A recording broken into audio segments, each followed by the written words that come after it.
존경한다는 뜻의 수호 동작을 이어가는 덕분에 챌린지. 코로나19 최전선에서 경무에 시달리는 의료진에게 감사의 마음을 전하기 위한 국민 참여 캠페인이죠. 그런데 지금 당장 필요한 건 덕분에라는 응원이 아니라고 주장하는 의료인들도 있습니다. 오늘 앵커 초대석 서울대병원 최원영 간호사 나와 있습니다. 안녕하세요. 안녕하세요.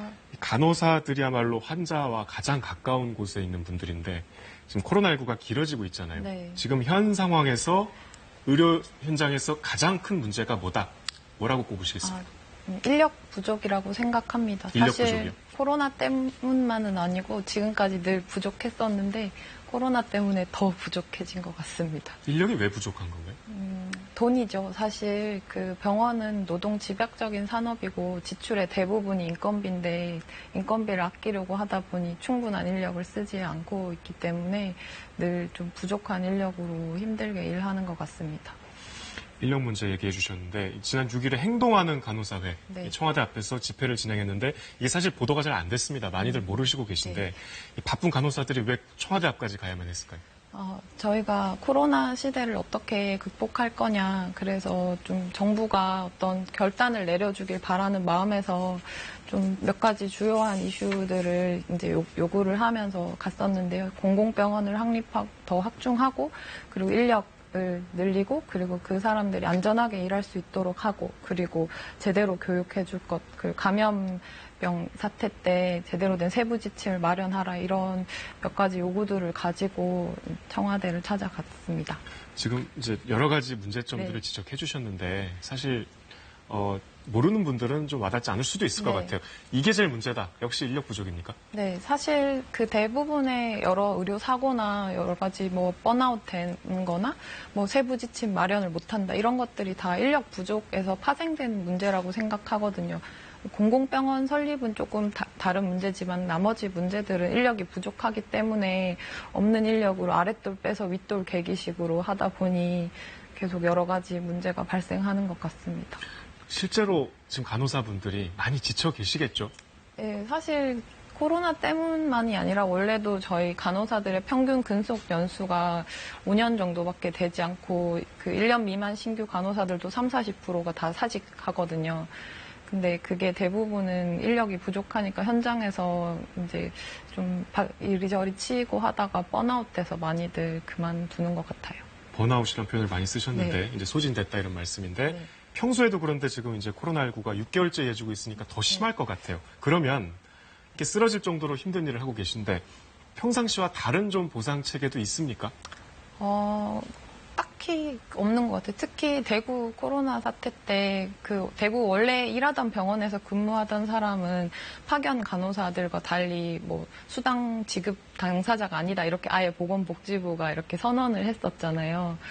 근데 그 사실 저는 코로나 병동에서 일하진 않았었는데 그 당사자가 아니기 때문에 오히려 수당에 대해서 말할 수 있지, 당사자들은 사실 우리나라 정서상 수당이나 이런 걸 요구하는 게 되게 뭔가 속물처럼 취급되고 부정적이잖아요. 근데 제 생각에는 오히려 충분한 보상을 해주고 안전하고 좋은 그런 치료 환경이 환자에게도 훨씬 좋고, 그런 환경에서 훨씬 더 의료진들이 더 많은 역량을 발휘할 수 있다고 생각하거든요. 그래서 코로나 때 현장 의료진뿐만 아니라 코로나로 인해서 사실 그 사람들이 생각하기에 코로나 환자를 보는 사람들만 힘들다고 생각하지만 거기에 인력이 다 약간 그 투입되면서 다른데 또 환자를 봐야 되는 사람들도 그 인력이 부족해지고 스케줄이 자주 바뀌고, 그리고 막 중환들만 남는다던가 그런 여러 가지 또 파생되는 문제들로 힘들어하는 사람들도 많거든요. 그래서 그런 것들이 조금 고려 대상이 되었으면 좋겠습니다. 근데 역시 이제 인력 부족으로 다 수렴이 되는 네, 것 같아요. 네. 말씀을 들어보면 거듭해서 강조하고 계신데 다른 좀 측면을 짚어볼게요. 의료진이야말로, 특히 간호사분들이야말로 사실 감염률이 가장 높잖아요. 좀 불안해하는 거, 또 좀 개선이 필요하다, 이거 좀 가장 급한 것부터 좀 말씀해 주실 수 있을까요? 일단 감염 관련해서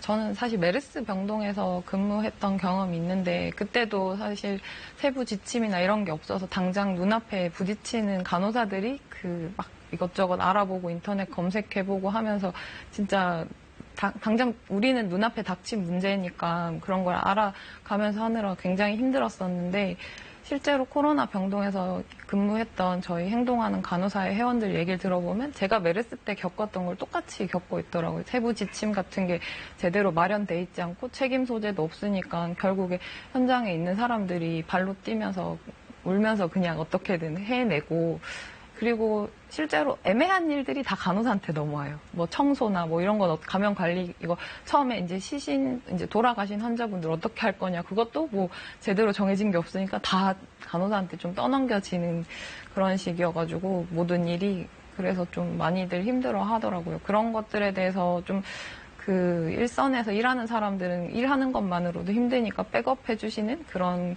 감염 관리 그런 부서에서 좀 더 시뮬레이션을 해서 구체적으로 뭐가 더 필요한지 어떤 부분이 그 부족한지 그런 걸 좀 더 섬세하게 그 준비해 주시고 백업을 해 주셨으면 좋겠어요.